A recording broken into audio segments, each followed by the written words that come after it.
안녕하세요. 종합토론회 좌장을 맡은 고려대학교 물리학과 홍석철 교수입니다.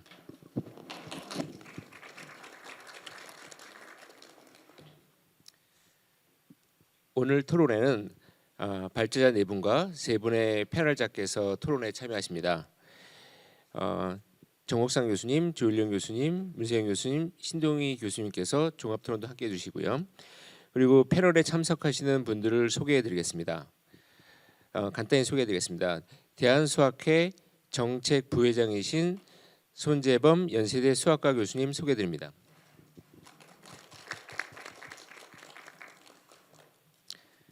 그리고 연구재단 생명과학단장 한국유전학 회장이셨던 김희수 부산대 생명과학부 교수님 소개해드립니다. 그리고 마지막으로 대한자원환경지질학회 회장이셨고 생명환경센터 센터장이신 노열 전남대 지구환경과학부 교수님 소개해드립니다.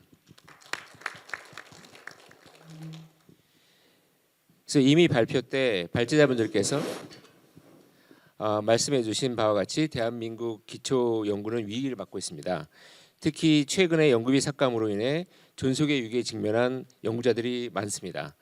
이는 연구 위축 그리고 중단, 후속 세대 양성의 차질로 이어질 수 있어 심각한 문제라고 생각합니다. 무엇보다 지속적인 노력이 필요한 기초과학 분야의 큰 위기라고 할 수 있는데 이에 대한 대책을 논의하고 해결로 나아가는 지혜를 함께 나누는 시간이 되기를 바랍니다. 먼저 오늘 패널에 참여하시는 3분이 순서대로 손재범 교수님 그리고 김희수 교수님, 노열 교수님 순서대로 각각 5분씩 그 의견을 말씀해 주실 시간을 갖겠습니다. 예, 좀 전에 소개받은 연세대학교 수학과 손재범입니다. 예, 지금 대한수학회 정책부회장 맡고 있고요. 예, 며칠 전 10월 말까지 그 수학 분야 CRB 맡았었습니다. 예, 예, 이 오늘 큰 주제는 교육과 연구에 대한 얘기라고 알고 있었어서 예, 교육에 대해서 잠깐 말씀을 잠깐 드리고자 하고요. 예, 앞에서 그 정옥상 교수님께서 수학은 공통 과목이었는데 물리화학은 선택 과목이라 수학은 다른 물리화학이랑 좀 분야가 다르다 이런 얘기도 잠깐 해주셨고요. 그다음에 좀 전에 발표하신 이제 신동희 교수님께서 피사 데이터 같은 거 보여주시면서 이제 학력차 문제가 심각하다 이런 얘기도 해주셨고, 그다음에 중간에 이제 Science Education for All 이런 얘기를 하시면서 이제 그 소수 정예를 위한 그런 교육도 필요하지만 이제 모든 사람들이 다 사이언스를 좋아하고 사이언스에 대한 이해를 올리는 것이 중요하다 이런 식의 얘기도 해주셨고요. 그래서 수학에 대해서 잠깐 그 28학년도 교육과정 개편에 대해서 잠깐만 말씀드리고자 하는데요. 많은 분들이 이미 알고 계시다시피 이제 얼마 전에 교육부에서 발표한 내용 중에 이제 28학년도 교육과정 개편에 대해서 이제 수학은 기존에 이제 이과 문과 해가지고 수학 배우는 내용들도 다 달랐고, 그다음에 수능에서 보는 과목들이 다 달랐는데 28학년도부터는 이제 수학이 그냥 공통으로 하나만 본다 간단히 얘기하면. 그런데 그 나오는 시험 범위의 내용은 기존의 문과생들이 배우는 내용의 수준이다.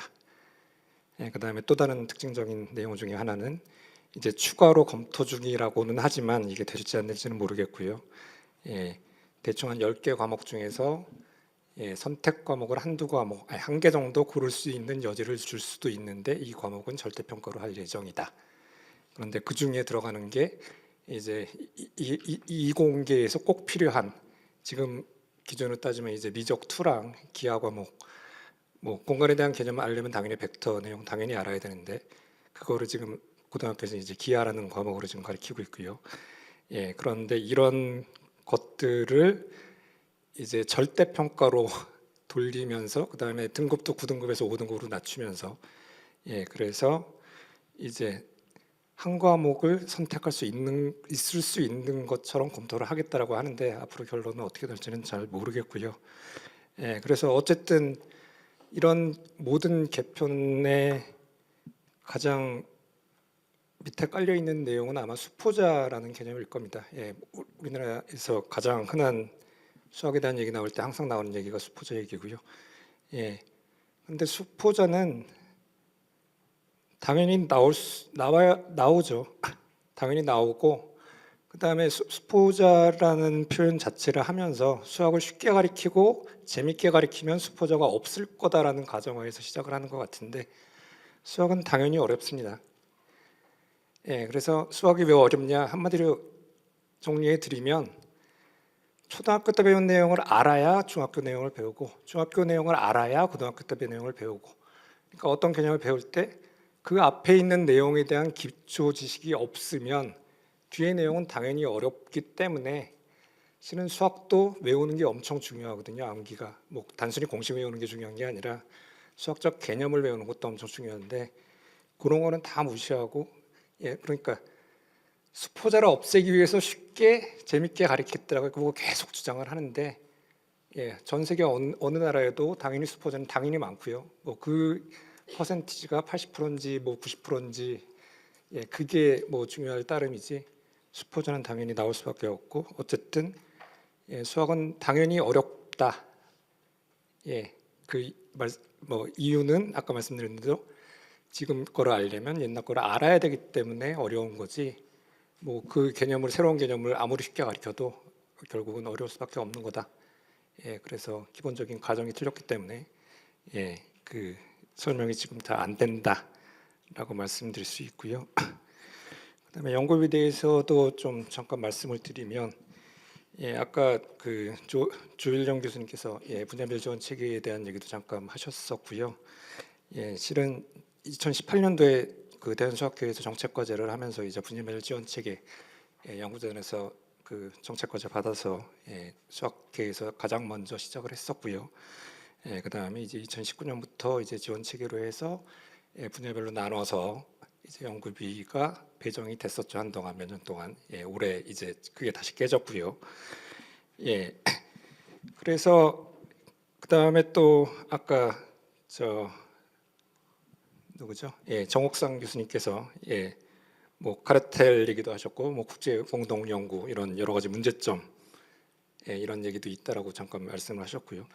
예, 그 정부에서 카르텔이라는 표현을 쓰면서 나왔던 가장 대표적인 얘기가 뭐였냐면 1억 이하의 연구비는 다 짬짬이다, 카르텔이다라는 표현을 이상한 표현을 써가면서 예, 얘기를 하셨는데 수학에서는 거의 대부분의 연구가 1억 이하입니다. 당연히. 예, 그러면 수학하는 사람들은 다 카르텔이고 예, 이거는 말도 안 되는 얘기이기 때문에 어쨌든 그 용어 자체도 이상하고 그다음에 아까 국제공동연구 얘기하시면서 WCU 예시를 잠깐 드셨는데 예, 그 당시도 외국에 있는 교수들만 드립다 돈 퍼주고 예, 우리나라 연구비가 다 외국으로 나간 이런 케이스였는데 이번 국제공동연구도 특징이 뭐냐 예, 국제공동연구 신청하면 한 5천만 원 정도 더 연구비 지원해 주는데요. 거기서 쓸 수 있는 거는 결국은 그 상대방 국가에 있는 연구자가 한국에 와서 그냥 생활하는 비용, 비행기값 이런 거 지원해 주는 게 국제공동연구비에서 쓸 수 있는 거의 대부분의 내용이거든요. 근데 이거를 위해서 국가의 예산을 써가면서 이렇게 해야 되는 건지 예, 솔직히 의문이 지금 들고요. 그래서 아까도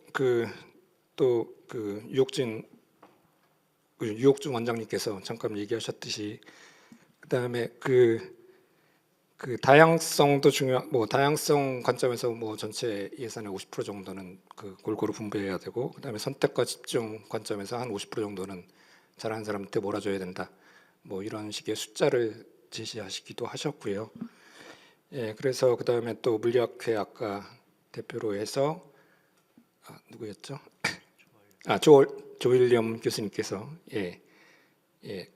그 자료를 보면 27년도부터 이제 분야별 지원 체계 뭐 다시 얘기해서 블록 펀딩 뭐 이런 용어는 약간 다를 수 있겠지만 예, 이런 식으로 돌아가서 다시 그쪽에서는 뭐 했으면 좋겠다 이런 식의 표현을 하시기도 하셨고요. 그래서 뭐 이거는 제가 대한수학회를 대표해서 나오긴 했지만 뭐 제 개인적인 의견이고요. 예, 대한수학회 의견은 당연히 아니지만 어쨌든 수학에서는 예, 한 명한테 2억짜리 몰아주는 것보다 세 명한테 6,500만 원짜리 세 개 몰아주는 게 따로따로 나눠주는 게 훨씬 더 효과적인 연구 방법이다.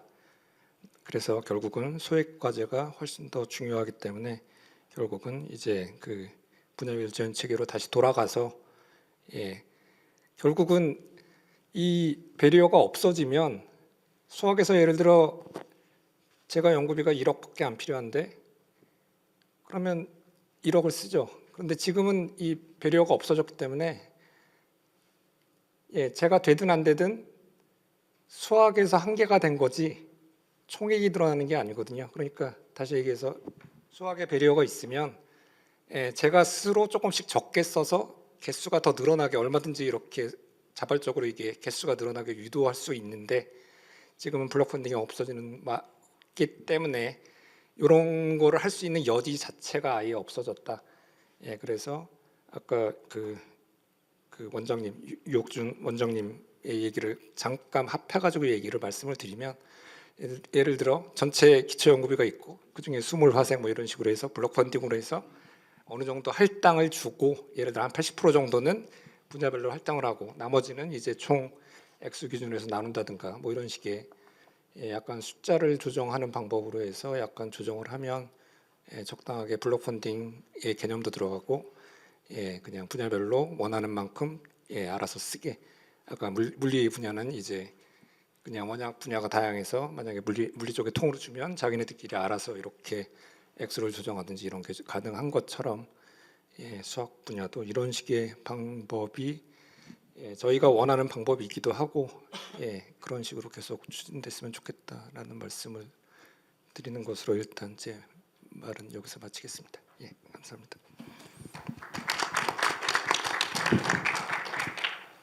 손재훈 교수님 좋은 말씀 감사드립니다. 그러니까 그 수학이 어렵기 때문에 더 쉽게 한다는 것은 사실은 좀 오히려 그 수학을 더 그 열심히 하려는 것을 그 어떻게 보면은 더 도와주지 않는 것처럼 생각돼서 그 학문이 어려움을 인정하고 더 거기에 더 열심히 할 수 있는 사람을 장려해주는 제도가 좋다고 생각하고요. 그리고 연구비도 이렇게 자발적으로 그 분야에 맞게끔 하는 것이 그 현재 문제를 타개할 수 있는 좋은 방법이라는 말씀이 아주 훌륭한 말씀이십니다. 그 다음으로는 김인수 교수님께서 말씀해 주시겠습니다. 네, 기초과학 연구 없이는 응용 연구 발전 절대적으로 불가능합니다. 올해의 노벨상 생물학 부분에 작은 꼬마 선충에 있는 마이크로 RNA를 발굴해가지고 그것이 그에 대한 기초 연구를 말미암아 노벨상 받았습니다. 작년에 노벨상 받은 분도 네안데르탈인, 데니소바인의 유전자 정보 분석 아주 기초 연구입니다. 받았습니다.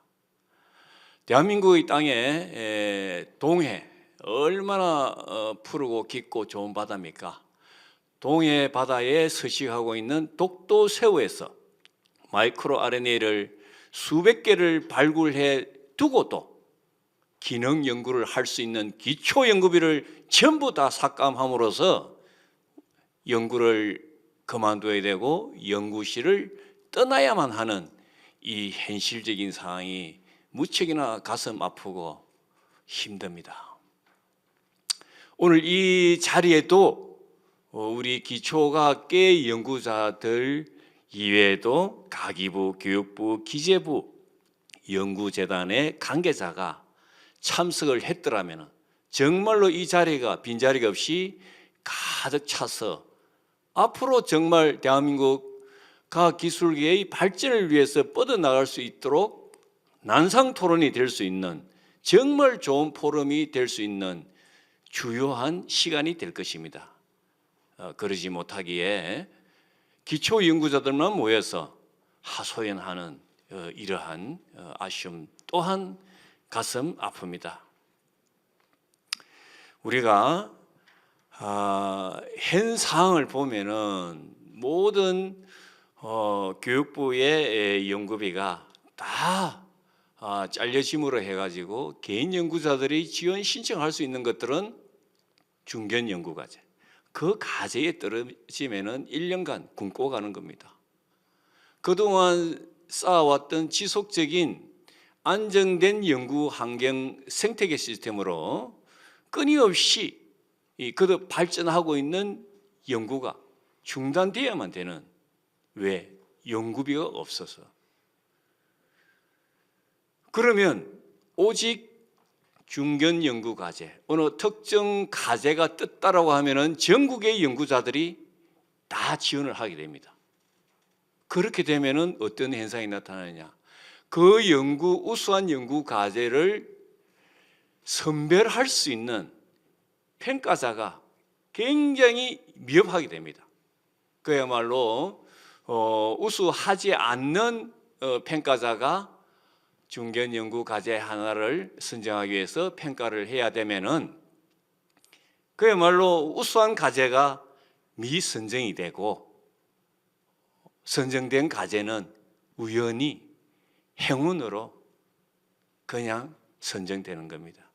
전체적으로 국가 발전에 있어서 굉장히 후퇴를 하는 그러한 상황이 벌어집니다. 그러한 현상들은 제가 현장에 한국연구재단의 생명과학 단장으로 2년간 근무를 해본 경험에서 나오는 얘기입니다.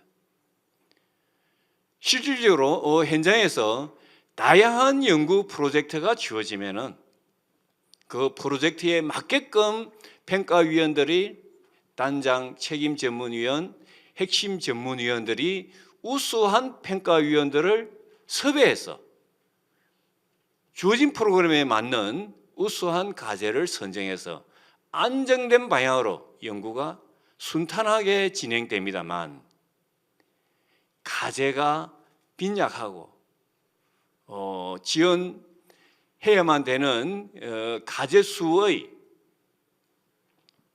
빈곤함으로 말미암아 모든 것이 흐트러지고 망가지는, 그야말로 연구 생태계의 교란이 되는 그런 상황입니다.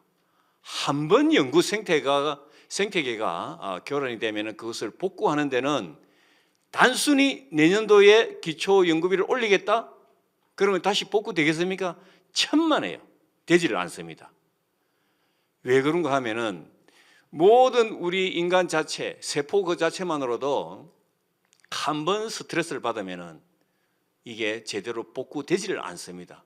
세포가 살아남지를 않습니다. 세포로 이루어진 우리 인간 똑같이 마찬가지입니다. 한 번 상처받은 연구비, 학생과 연구자와 교수들, 그 연구 시스템이 망가지면 정말로 회복하기 힘든, 많은 시간이 걸쳐서 서서히 회복되는 게 연구 생태계입니다. 그래서 연구재단 출범 이후 그동안 연구의 생태계 시스템도 발화에서 성숙까지 이 항아리 모양으로 아주 잘 완성된 그런 프로그램이 망가져서 정말 아쉽고, 이것을 제대로 복구하기 위해서는 연구 분야에 있어서는 제대로 된 전문가에게 연구의 시스템을 맡겨야 됩니다. 그런 시스템을 완성하기 위해서는 그거를 이렇게 관리 감독하는 가기부, 교육부, 기재부, 연구재단 관계자들이 서로 연구자들과 함께 소통을 해야 됩니다. 소통하지 않고 모든 생명체는 그냥 절멸되는 것입니다. 그것이 자연의 이치고 생명입니다.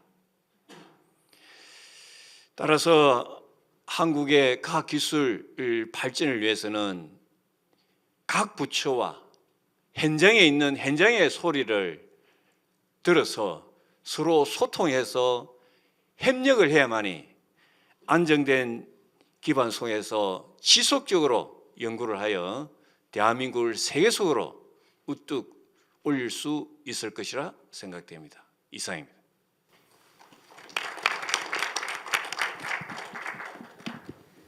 김인수 교수님 좋은 말씀 감사드립니다. 그 생태계와 같다는 그 생태계가 그 긴밀하게 연결하고 그리고 그리고 다양성이 있고 그리고 회복 탄력성이 있다는 점에서 우리 그 과학계랑 매우 비슷한 것 같은데요. 한 가지 더 그 메모리 이펙트가 있어서 이게 과학계에 갔더니 되게 힘들다. 그러면은 그 다음에 아무리 연구비를 대줘도 그런 기억 때문에 사실 원래대로 돌아가기 참 힘든 것 같습니다. 그리고 또 말씀해주신 것 중에 이 기초과학이라는 게 되게 다양한 거고 그리고 그 이제 어디서 이제 중요한 연구가 나올지 모르는데 예를 들어 그 아까 조일련 교수님 말씀해주신 그 AI에서 제프리 힌튼 같은 경우에 2번의 AI 겨울을 견뎌낸 다음에 비로소 이제 그걸 만기하게 되고 노벨상까지 이어진 건데요. 그래서 사실 어느 분야가 되게 인기가 있을 때 거긴 이미 그걸 시작하신 분들이 계시거든요. 그렇기 때문에 그런 분들한테 노벨상이 가는 거기 때문에 노벨상을 받기 어려워집니다. 그러니까 갑자기 툭 튀어나온 분들한테 노벨상이 나오는 거기 때문에 다양성하고 지속성을 잘 염두에 두고서 지원해 주시면 좋겠다고 생각됩니다. 그 지구과학을 대표해서 전남대학교 노열입니다. 그 먼저 저는 이제 세 가지를 좀 말씀을 드리려고 합니다. 먼저 정옥상 교수님하고 조일련 교수님께서 그 기초 연구의 지속성하고 물리 쪽의 위기를 말씀해 주셨는데요. 그래서 첫 번째는 기초과학은 경쟁을 도입하되 자유로운 탐구하고 지속성이 보장이 돼야 된다고 생각을 합니다. 그래서 저 같은 경우는 중견 과제를 하는데 올해 연구비가 이제 삭감이 됐지 않습니까? 저희 학생들하고 고민을 했어요. 야, 학생들한테 재료비하고 분석비를 삭감을 할까? 아니면 너네들 인건비를 삭감을 할까? 학생들이 뭐라고 대답했을까요? 고민을 하는 거예요. 왜냐하면 재료비하고 분석비를 줄이면 충분한 연구 데이터가 나오지 않아갖고 논문 쓰기가 힘든 거예요. 그렇다고 이제 그 인건비를 줄이자니 애들한테 들어가는 돈이 적어지니까 그래서 고민 끝에 저는 이제 학생들 의견을 반영해 갖고 그냥 학생들 인건비를 좀 줄였습니다. 대신 이제 분석비를 좀 그대로 유지를 하고 그래서 관련해서 이 탐구 자유로운 탐구 보장하고 지속성을 보장하기 위해서는 어떤 걸 해야 되는가 하는 것들을 좀 우리가 생각할 수 있는데 오펜하이머라는 영화를 보면 이게 저기 우리 물리학교 홍 교수님도 계신데 오펜하이머 영화 이제 우라늄 인리치 같은 경우는 예전에 같이 근무했던 오크리치에서 주로 많이 했는데 2차 세계대전을 마치고 루즈벨트 대통령이 그 버나드 부시 MIT 학장하고 이야기를 합니다. 질문식으로. 그래서 루즈벨트 대통령이 어떤 걸 질문했냐면 전쟁 중에 성취한 과학 기술을 어떻게 국민한테 돌려줄 건가? 그다음에 다른 것들은 어떤 전담 기관을 설치를 할 건가?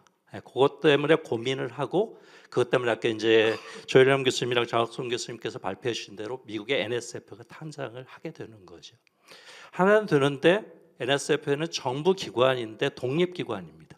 그렇기 때문에 지난번에 트럼프가 대통령이 되고 나서도 기초연구비 삭감을 하는데도 전혀 NSF는 전혀 지장을 주지 않은 그래서 저는 첫 번째로 제안하고 싶은 것들이 우리나라의 기초 연구를 위해서 연구재단은 최소한 독립성을 좀 보장해 주셨지 않느냐. 그래서 제가 이제 전남대 온 지 한 20년 됐는데 처음으로 이렇게 기초 연구를 흔들어 버린 건 처음인 것 같아요.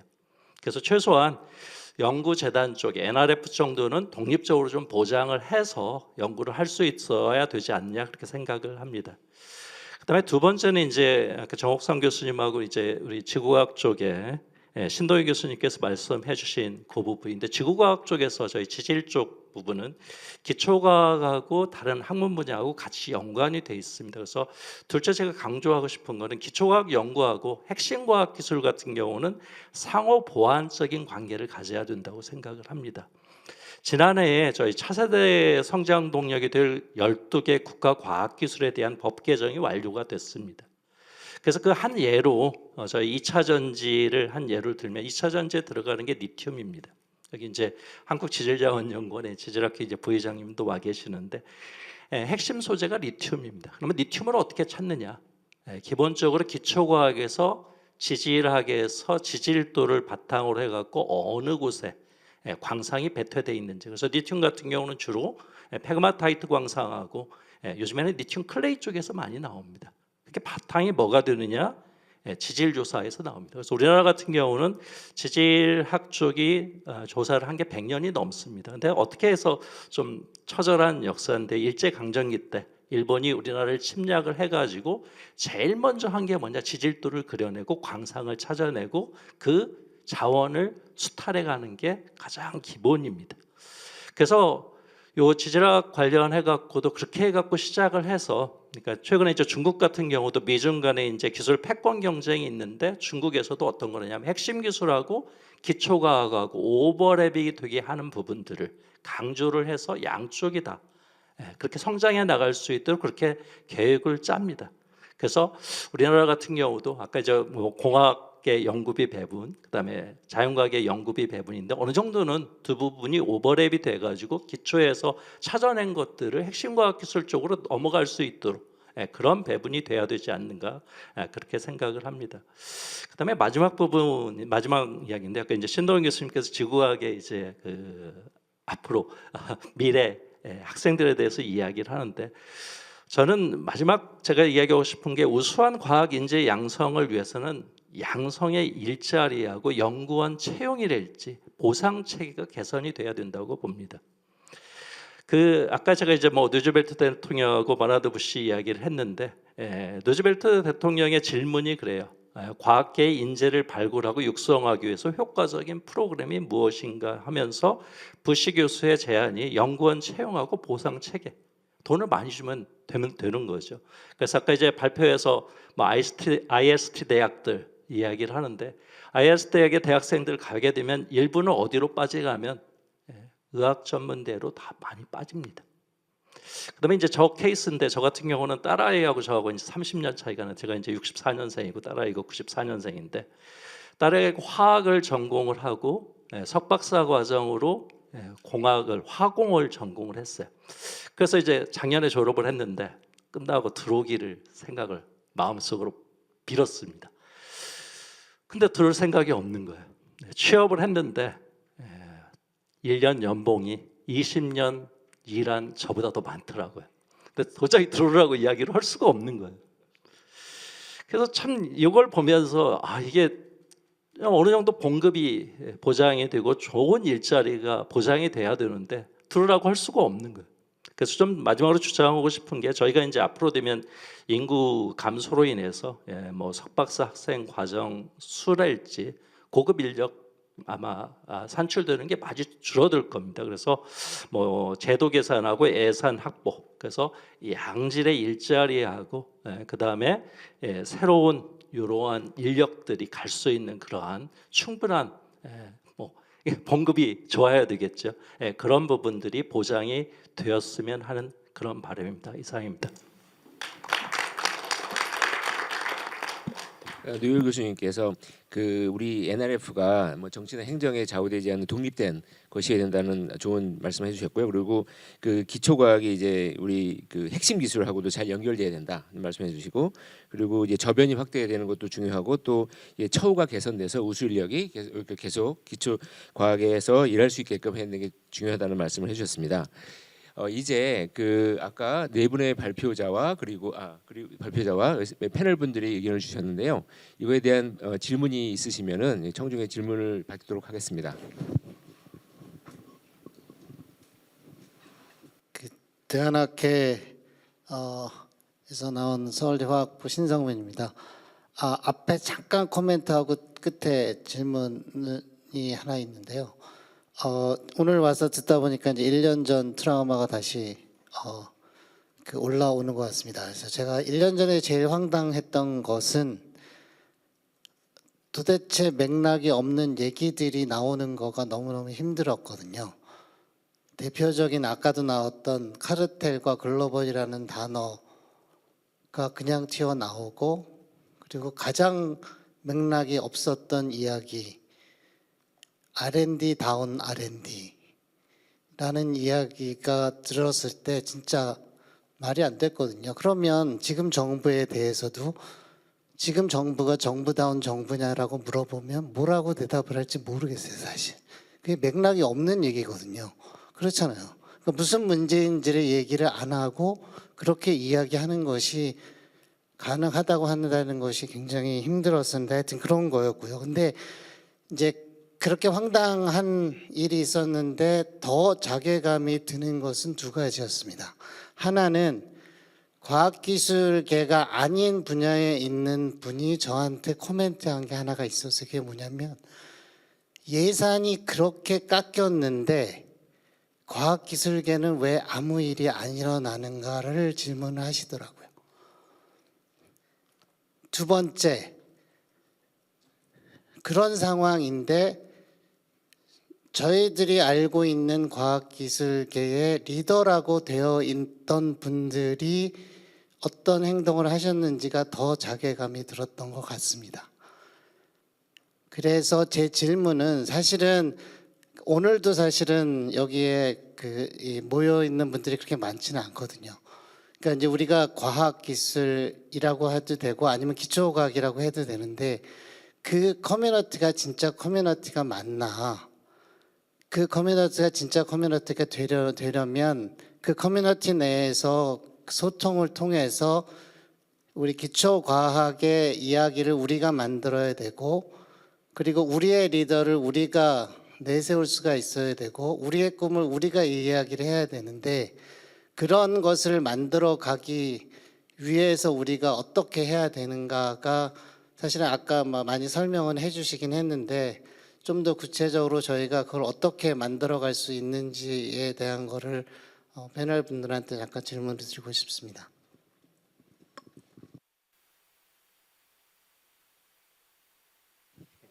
뭐 답변이 나올 것 같지는 않습니다. 여러 사람들이 공감하고 있는 그런 내용인 것 같습니다.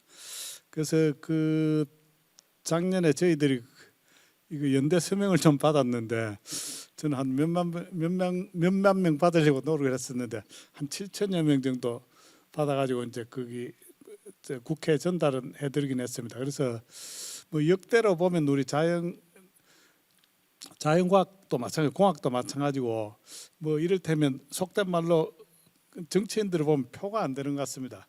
그래서 실질적으로 그 뭐 과학기술계를 대표해서 뭐 하여튼 정치로 입성하기는 매우 힘든 것 같고 그냥 우연히 들어가가지고 또 뭐 요즘도 방송통신위원회 가보면 원래 과학기술방송통신위원회 과학기술 넣고 방송통신위원밖에 없었는데 우리 과학기술 대표로 들어간 분도 방송에만 지금 관련해 질문을 드렸다 하고 막 공격하고 이렇게 해서 실질적인 전문가가 뭐 여하튼 국회 내에서는 거의 없는 것 같습니다. 그래서 저희들이 건전하게 예전에 우리 뭐 이덕환 교수님 그런 분들이 좀 들어갔으면 조금은 도움이 되었으라고 생각이 되는데 우리 다 같이 이제 조금 뭐 앞으로 일을 제대로 하려면 그런 문제를 그대 담론에서 노력을 좀 해가지고 이 얘기를 해야 되지 않나 이런 생각합니다. 지금까지는 뭐 우리 과학기술계가 사실 뭐 통합적으로 뭐 일을 이뤘던 적은 거의 없던 것 같습니다. 정치적으로, 정치공학적으로 접근하는 분도 거의 없었고 해서 그 뭐 지금까지 우리가 사실 속된 말로 이제 헛발질만 좀 했던 것 같습니다. 그래서 앞으로 조금 더 이런 이번 기회를 뭐 계기로 해가지고 조금 더 단합되고 뭐 하여튼 좋은 결과를 얻는 방향으로 좀 노력을 했으면 하는 그런 바람인데 혹시 뭐 다른 분들 조금 얘기하실 얘기 있으면 조금 해주시죠. 네. 결국 우리 기초과학은 결국은 우리가 풀어야 되는 그런 숙제라고 생각을 합니다. 그리고 우리가 연구자로서 일선 현장에서 연구뿐만 아니라 연구할 때는 정말 열정적으로 연구하고 그 시기가 지나면은 우리 또 좀 성숙해서 행정 업무도 하고 그 다음에 국가의 기초가 과학기술 발전을 위해서 또 다시 정치계에도 들어가서 일을 할 수 있는 우리의 능력들을 좀 더 키워야 되겠다라는 그런 생각을 많이 합니다. 현재까지는 기초과학 하면 대부분 연구자들이 자기 하는 업무, 그 다음에 공동연구, 글로벌 그쪽에만 시종일관 순수하게 너무 이렇게 자연스럽게 이렇게 살아온 것 같습니다. 이 연구비가 삭감되고 현실적으로 큰 위기에 부딪히니까 이제 극복하고 일어서야 되겠다. 어디로 가면 될까? 어디 가서 목소리를 내면 될까?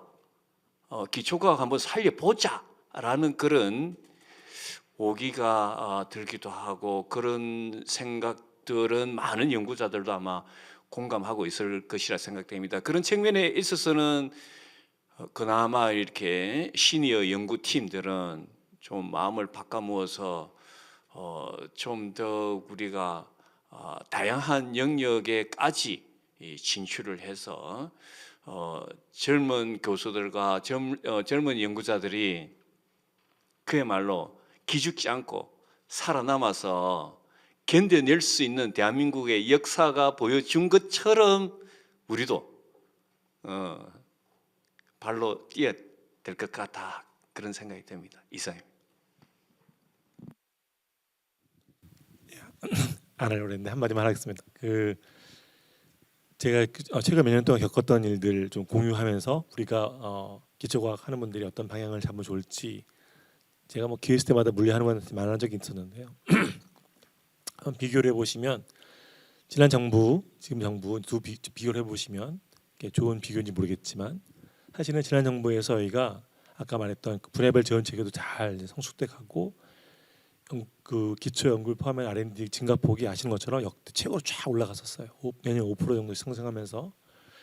근데 그런 의사결정을 어떻게 된 것인가? 지금은 이제 반대로 가고 있지 않습니까? 그러면 보면 대통령 본인이나 그 정책을 결정하는 핵심적인 있는 그 코어에 있는 분들은 과학기술을 잘 모릅니다. 과학기술이 중요하다는 말을 다 하긴 하거든요. 근데 지난 정부에는 이제 제가 특정인을 거명하지 않겠지만 그 청와대 계셨던 우리 여자분하고 또 뭐 국가기술 자문회의도 또 물리하는 분이었는데 그런 분들이 오래 했어요. 오래 하면서 기초과학의 중요성을 계속 얘기했고 제가 보기 그게 반영이 됐다고 생각합니다. 근데 저희는 그때 그게 와 드디어 이제 나라가 제대로 틀이 잡히는 거라고 저희가 착시를 한 거죠. 그게 아니었는데 지금도 그 용산에 계시는 그 수석 그분도 학부는 화학과 나오신 분이에요. 전공은 과학정책했지만 그리고 장관이나 차관도 다 서울대 재료과 물리랑 가까운 분들이 지금 장관 전공은 초전도 하셨거든요. 물리 잘 아시는 분인데 무슨 말 하고 싶어 있는 거냐면 뭔가 사람에게 되게 의존하는 시스템인데 우리가 아직도 여전히 체계가 그리고 지금 제일 잘 나가는 분야는 우리나라에서 현재 원자력이잖아요. 지난 정권에서는 탈원전이 주제였는데 저는 물리 백그라운드지만 그 핵폐기물 관련한 위원회에 제가 속해 있었거든요. 근데 원자력 분다고 얘기를 해보면 제가 놀라운 걸 발견한 적이 있어요. 이게 우리가 다 공유하고 배워야 되는 점인데 엄청나게 정부가 이제 그 신재생 에너지나 아리백 때문에 원자력 분야를 압박을 하고 있잖아요. 그런데 그 원자력 학회에 있는 그 총무이사급들, 그러니까 저 또래 정도 되는 사람들이에요. 저는 총무이사를 했는데 물리학계에서 이분들이 뭐 자발적인지 하여튼 모여서 스터디 그룹을 해서 정책 자료를 만드는 거예요. 만들어서 아주 쉬운 수준에 그거를 모든 캠프에 다 이렇게 활동 열심히 하시더라고요. 제가 그때 보면서 잠깐 정신 나간 사람들이라고 생각했어요. 바쁜 시간 연구해도 힘든데 저런 시간을 들여 저렇게 뭐 노력을 하는가 봤더니 원자력 하는 분들은 이미 체계적으로 그 원자력 문화재단부터 포함해서 과학을 이렇게 아까 우리 신동에서 말씀 아우니시하는 거 정책 기반 오피니언 리더들 학교 교육에 핵이라는 말 쓰질 않아요. 그 사람들은요. 다 원자력이라는 말을 쓰지. 그 뉴클리어 파워지 어토믹 파워가 아니잖아요. 근데 제가 그때 정말 깨달았어요. 이분들 우리보다 몇 수 위다. 그런 생각을 했고 그게 좋다는 의미는 아닙니다. 우리가 지금 해야 될 일은 어떤 일인지 지금 뭐 방향을 잡기 어렵지만 이거 하나만 말하고 제가 마치겠습니다. 저희가 아까도 말했지만 여기 과기부나 교육부顧問들 아무도 안 오시고 NRF도 안 오고 그랬잖아요. 아마 회장님과 몇몇 분들은 뭐 국회의원 알아보실 수도 있을 것 같아요. 우리가 지금 장소도 국회가 아니고 과천에 사는데 처음부터 이 세팅 자체가 우리가 정책 기반자들을 여기다가 같이 함께하면서 하려는 방향성은 아닌 거잖아요. 아까 제가 예를 들었던 제 물리 분야의 어떤 트라이브 하나는 작은 자기 학교 하는데 그 국회의원 셋을 당선되자마자 3주 안 됐거든요. 그 세 당을 국민의힘, 더불어민주당, 조국 신당까지 세 국회의원이 다 와서 앞에 앉아서 반나절 이렇게 보통 국회의원들 인사하고 집에 가잖아요. 너무 놀랐어요. 물리학회는 안 오거든요, 그분들이. 근데 그 트라이브의 학회, 그 조그만 코딱지만한 학회에 국회의원 셋이 와서 뭘 들어주냐면 그 1조 5천억을 넣어도 아직 완성 안 돼서 1억 1조가 더 필요하다고 주장하는 그분들 그리고 그 다음에 줄 서 있는 나도 1조짜리 그걸 말하는 거 와서 들어주는 걸 너무 놀랐어요. 저는. 물리학교는 안 오고 그분이 안 와요. 근데 또 어떤 힘일까? 저 트라이브는 어떤 열망과 간절한 마음이 있길래 저런 걸 할 수 있을까? 나는 왜 그게 없을까? 그런 생각을 했거든요. 저희 보면 여기 지금 그게 없는 것 같아요. 기가 여기 모임에는 그런 열망과 열정과 네트워크가 없는 것 같거든요. 우리의 문제죠. 우리처럼 이렇게 올바른 사람들, 깨끗한 사람들은 그게 문제인 것 같아요. 그래서 우리가 좀 뭔가 기가협이 이런 커뮤니티를 발전시키려면 우리도 거대한 트라이브 연합이 되어야 되지 않을까 그런 생각이 좀 많이 들었습니다. 오늘도 그런 생각이 많이 더 드네요. 보니까. 네.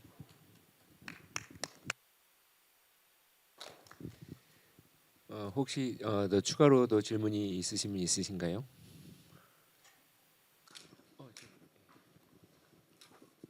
네, 안녕하세요. 저는 한국일보 미래기술탐사부에서 나온 신혜정 기자입니다. 사실 그 다른 분들도 질문이 많으실 것 같은데 제가 질문을 하기에 그 시간을 뺏는 거 아닌가 조금 걱정이긴 한데 그래도 이제 외부인으로서 또 이제 커뮤니케이션을 그 도와드릴 수 있는 그 언론인으로서 질문을 드리는 것도 좋을 것 같아가지고 일단 손을 들었고요.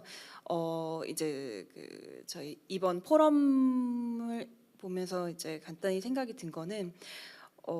정말 그 깊은 고민들을 하고 계셨는데 이거를 표현하는 자리가 많지 않았지 않았나 하는 생각도 들고 또 그렇다 보니까 저희가 오히려 이제 그 많이 여쭤보지 않은 것은 아닌가 좀 마음이 무거워졌고 좀 더 분발해야겠다고 생각을 했습니다. 제가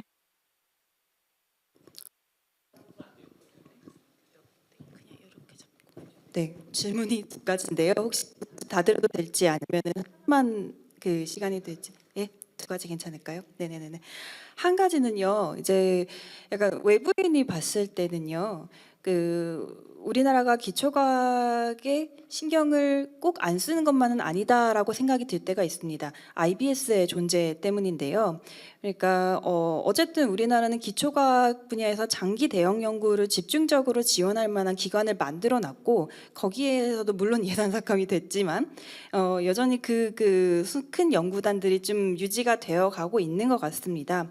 근데 이 기관이 이제 역할을 제대로 하려면은 사실 그 기관 밖에 여러 연구자들과 시너지 효과가 나야 된다고 생각이 드는데 실제로 그런 효과가 있는 건지 오히려 연구비만 잡아먹는 것은 아닐지 하는 그런 좀 비판들도 많이 있는 것 같더라고요. 그래서 여기 계시는 분들께서 이제 생태계의 다양성을 계속 강조를 하셨잖아요. 그 관점에서 보셨을 때 어떻게 생각을 하시는지 뭐 어떤 변화가 필요하다 또는 뭐 이렇게 가면 좋겠다 자유롭게 의견을 공유해 주시면 좋겠고요. 두 번째는요.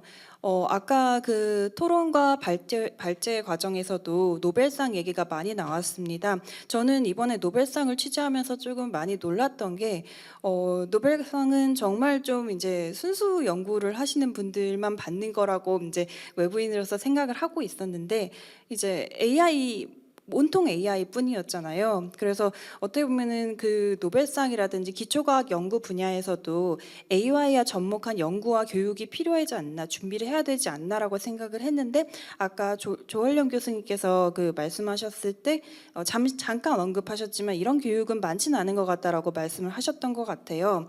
그래서 이제 AI 쪽을 접목한 연구를 조금 확대시키는 것 이런 것들이 앞으로 또 필요하지 않나 또 그리고 어떻게 보면 지금 그 정부에서 AI를 워낙 강조를 하다 보니까 뭐 예산 확보를 위한 전략적인 측면으로서라도 필요하지 않나라고 생각이 드는데 이 부분에 대해서 실제로 생태계에서는 어떻게 생각을 하시는지 궁금합니다. 네, 감사합니다.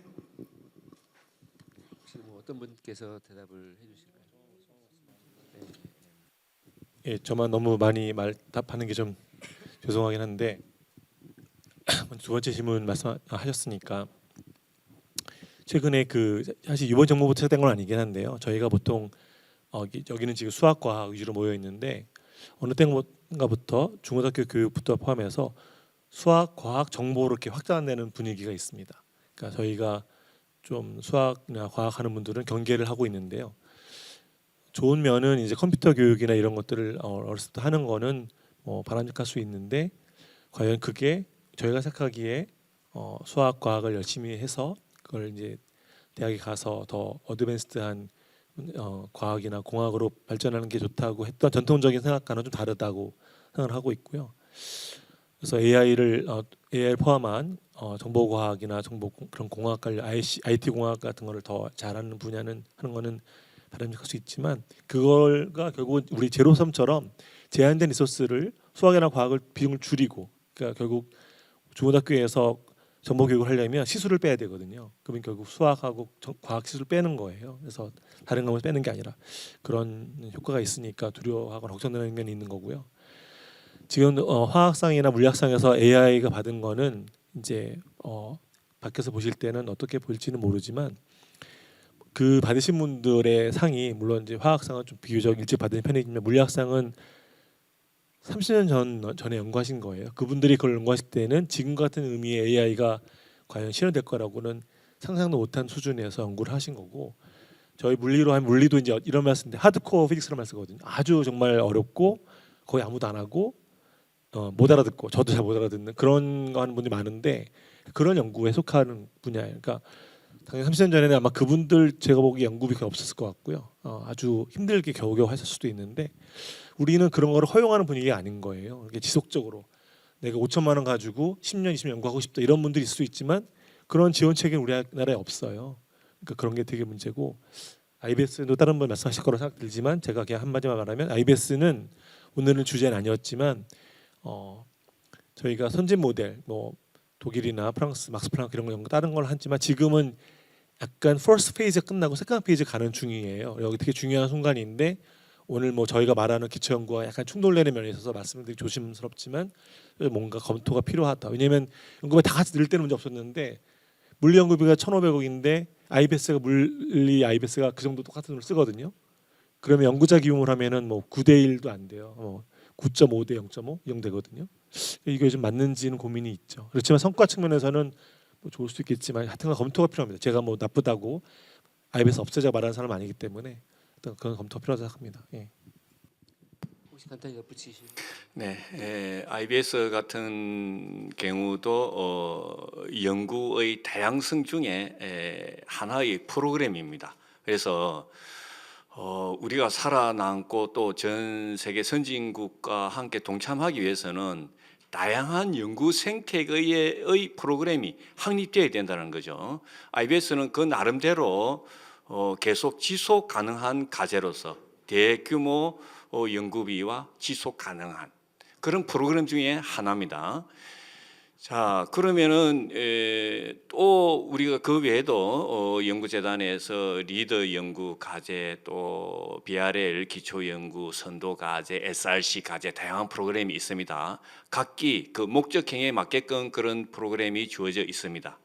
그러면은 그러한 IBS, SRC, BRL 그런 선도 그룹의 과제만 활성화하고 보호 연구라든지 지역대학 우수 과학자 기본 연구, 그다음에 신진 우수 연구, 포스트학 연구 과제 이런 것들의 연구비가 삭감되고 없어진다라고 하면은 대한민국의 소수의 20%만 연구를 할 수 있는 기회가 주어지는 거고 나머지 80%는 그 우수한 브레인이 연구를 할 수가 없습니다. 놀아야 됩니다. 왜? 연구비가 없어서. 결국 그렇게 되면은 결국은 세계에서 살아남고 대한민국이 뻗어나가는 길은 소수의 아이디어, 그 성과들이 모여서 점진적으로 발전되고 그것이 바로 아주 강한 국가로서 나아가는 길인데 결코 소수의 10%, 20%가 그거를 대변해 줄 수 없다는 겁니다. 그렇기 때문에 이 기초 분야에 대한 연구비가 삭감되고 없어지면은 전체 연구 생태계가 망가져서 결국은 자멸하는 길이다. 그것이 자연의 원리고 생명의 기본적인 원리입니다. 이상입니다. 예, 그 두 번째 질문에 노벨상 관련해서 AI 교육 말씀하셨는데 뭐 저희 지구과학 쪽에 지질학 쪽에서는 AI를 접목해 갖고 교육을 하고 있습니다. 그런데 이 부분도 기초과학이 가장 필요합니다. AI를 하기 위해서는 기본 데이터가 필요합니다. 예를 들어서 저희 지진 자료를 보면 지진 자료를 계속해서 많은 자료를 주었을 때 그 지진 자료를 분석해 갖고 지진이 어디서 일어나고 그런 것들을 다 분석할 수가 있습니다. 그래서 기본적으로는 기초과학에서 많은 자료를 얻어야 그 자료를 백데이터로 해갖고 빅데이터를 이용해서 AI가 나오는 거기 때문에 기초과학이 그 AI 쪽에서도 상당히 중요하다는 걸 말씀드리고 싶습니다. 이상입니다. 제가 잠깐 IBS 관련해서 한마디 해도 괜찮을까요? 예. 제가 그냥 조금 알고 있는 것도 있고 해서 제가 이해하는 IBS 맥락을 잠깐 설명을 드리면 결국 IBS가 처음 만들어질 때 기초과학연구원을 만든 맥락 중에 하나는 우리나라가 그 당시에 그 정도 수준이 됐고 그러면 우리나라에서 이제 기초과학을 제대로 지원하는 그러한 것을 만들 필요가 있다라고 동의해서 만들어진 겁니다. 근데 거기서 가장 중요했던 것은 무엇이냐면 처음에 기초과학 그 연구원이 만들어지면서 그 예산은 별도의 예산으로 처음에 얘기를 했습니다. 근데 그게 뒤집어진 겁니다. 기재부에서 뒤집어서 그런 게 어디 있냐. 전체 예산에서 그냥 기초과학 그 연구원을 같이 하라고 한 겁니다. 그러면 몇천억의 예산이 기존에 있던 예산에서 빠져나가는 것으로 됐고 그것 때문에 기존의 연구자들이 연구비가 줄면서 기초과학이나 다른 연구자들이 기초과학 연구원에 대한 여러 가지 문제들이 생겼고 그래서 출발부터 삐걱거리게 만든 그런 그게 분명히 있고요. 그게 사실 기초연구연합하고도 연결이 되는 얘기이기도 한데 아까 정옥상 교수님이 설명하신 것이 똑같이 또 일어나고 있는 겁니다. 작년에 예산을 줄이고 다시 회복하는 단계에서 부익부 빈익빈처럼 특정한 사람들은 연구비가 많지만 그게 늘어난 것이 아니고 다른 사람들의 연구비를 깎아서 더 주는 것처럼 만들었기 때문에 다시 문제가 되는 겁니다. 그래서 기초과학연구원이 성과도 많고 그렇지만 그거를 아까 다른 분들이 몇 분이 설명하셨지만 기초과학은 외국 같은 경우에 자발적으로 그런 것들을 운영하게 놔두지 않고 정부가 계속 간섭을 하게 되면 부작용이 나타나는 것의 한 예라고 저는 생각을 합니다. IBS 관련해 가지고 연세대학교 화학과 장호동입니다. IBS 관련해 가지고 좀 전에 지금 이게 기초과학 연구 생태계와 관련된 이야기가 진행되고 있기 때문에 제가 말씀을 드리는데요. 최근에 한 2년 전입니다. 2년 전에 제가 학교에 지원을 받아서 인도 포닥을 한 명을 뽑았습니다. 상당히 좋은 조건의 인도 포닥을 뽑았는데 이 친구가 이제 자기 급여에 대해서 이야기를 하면서 IBS에 소속되어 있는 인도 포닥 이야기를 하더라고요. 그런데 그 IBS에 소속되어 있는 인도 포닥이 제가 선발한 포닥보다 나은 것 같지는 않아요. 그럼에도 불구하고 엄청난 급여로 이 친구를 데리고 오는 이런 상황이 연출이 되더라고요. 그렇게 된다는 이야기가 뭐냐 그러면은 사실 IBS가 연구비가 남아 돈다라는 이야기일 수도 있거든요. 이게 어떤 의미에서 생태계를 파괴하는, 그러니까 우리가 좋은 조건에서 사람을 뽑았음에도 불구하고 본인은 불리하다 이렇게 느끼는 그런 조건이 되는 이런 상황이 연출된다는 게 저는 조금 안타깝게 생각이 되고요. 이런 것들이 우리가 이제 IBS를 지원하는 건 굉장히 좋은 어떤 의도를 가지고 있고 그렇지만 전체의 어떤 자연과학의 생태계를 고려해서 지원을 해야 된다 이런 부분에 대해서 제가 말씀을 드리고 싶었습니다. 시간이 많이 경과해서요. 이만 이 토론을 마치려고 합니다. 그래서 여러 선생님들의 그리고 여기 청중분들의 가치 있는 지혜와 그리고 옳은 말씀 그리고 뼈아픈 지적과 또는 자책 함께 나눠주셔서 감사드립니다. 그리고 또 위기를 느낀과 동시에 또 희망을 볼 수 있어서 어떻게 보면 좋은 기회였다고 생각되고요. 그래서 토론에 참여해주신 패널 여러분 그리고 참관해주신 여러분 모두 감사드립니다. 이로써 종합 토론을 마치도록 하고요. 그리고 마지막으로 이피로 그 대한화학 회장님 그리고 기과협 회장님께서 마지막으로 폐회사를 해주시겠습니다. 감사합니다.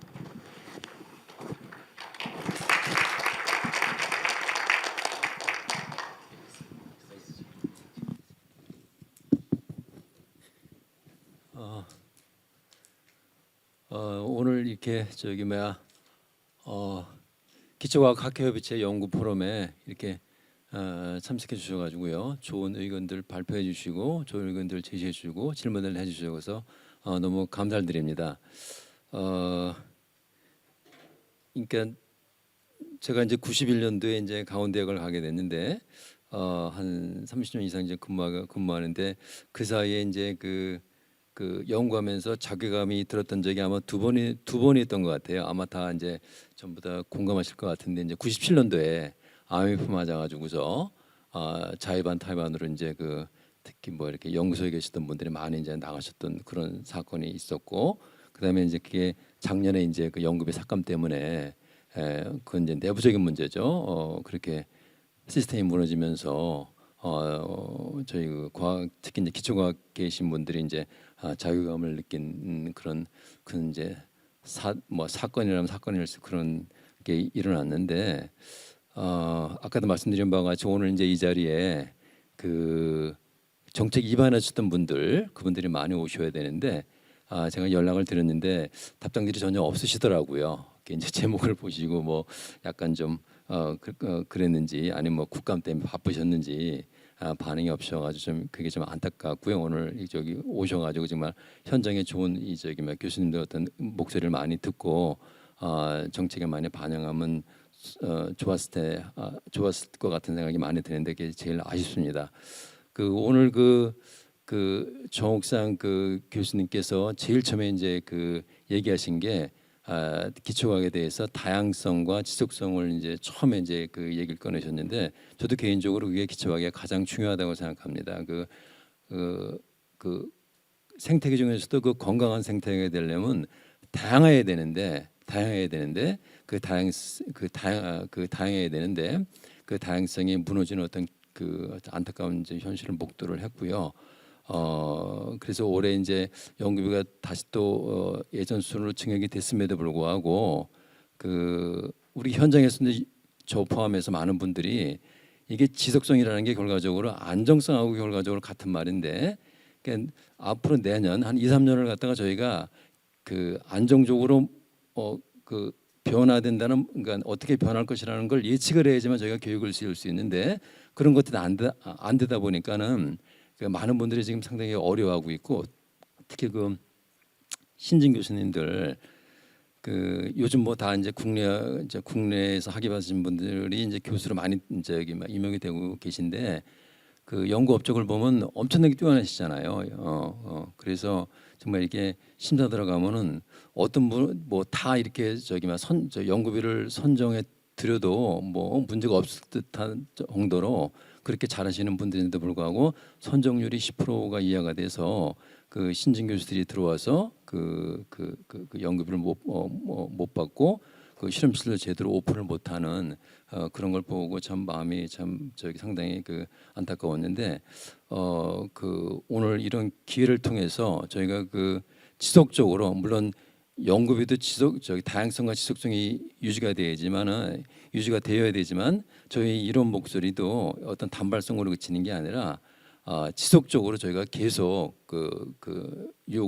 정부에다 아니면 뭐 국회에다가 지속적으로 주장을 해서 저희 몫은 저희가 찾는 수밖에 없을 것 같습니다. 이 지금 누가 기초과학을 갖다가 중요해서 저희 기초과학 분야에 따로 이렇게 뭐 예산을 갖다 지원을 한다거나 그러는 건 현실적으로 좀 불가능한 일일 것 같고요. 저희가 힘을 모아서 좀 이렇게 조직적으로 좀 저희 목소리를 갖다가 지속적으로 내는 게 가장 중요하다 생각하고, 그런 차원에서 오늘 이 행사가 좀 시발점이 되었으면 하고요. 제가 기초과학 학회 협의체 회장이 임기가 1년입니다. 그래서 그런 생각을 해봤어요. 그러니까 1년이 이런 행사를 이런 걸 계속적으로 지속적으로 이렇게 주장하기에는 너무 짧지 않나. 그래서 내년은 아마도 이제 이게 수학회에서 이 협회를 이제 맡게 되는데 저희가 뭐 추운 좀 논의를 통해서 좀 이런 그 학회 협의체가 좀 이렇게 좀 더 좀 장기적으로 지속적으로 어떤 회장을 뽑아서 이런 목소리를 갖다가 좀 지속적으로 현장의 목소리를 갖다가 전달하는 것도 필요치 않나 좀 이런 생각을 해봅니다. 오늘 같은 그 끝까지 이렇게 참여해 주신 자리를 지켜주신 그 교수님들 나 감사를 드리고요. 특히 이제 그 발표해 주신 선생님들, 토론해 주신 선생님들, 저 선생님께 감사를 드리면서 오늘 저기 포럼은 이걸로 마치겠습니다. 감사합니다.